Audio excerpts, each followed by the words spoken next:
If you're new to Azure or you're learning cloud administration, here's how to create new users in Microsoft Entra ID. Let's start with the single users.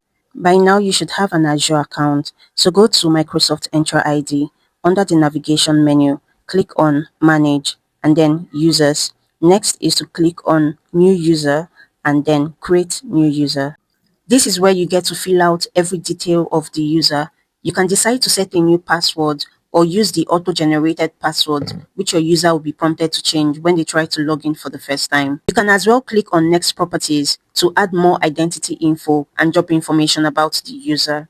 Once you're done with this, review the information you have and create the user. So what if you have 50 or 100 users to create at once? Still under users, go to bulk operations, click on create bulk and download the CSV template which you have to edit in your Excel sheet. This method allows you to create as many users as possible all at once. This is me filling out the name, username and password of the users. When filling out the username of the employee, make sure to attach the domain name of the company just like this.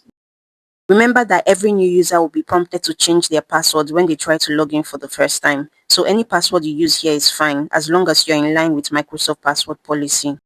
Once you're done editing the document, download it as a CSV file. Then go back to Azure and follow the prompt to upload the document and then submit. Once your upload is successful, you'll get this notification message. Just refresh your page and you'll see all the users you just created. If you want to add external users like contractors, it's very simple. Check the caption for a step-by-step guide.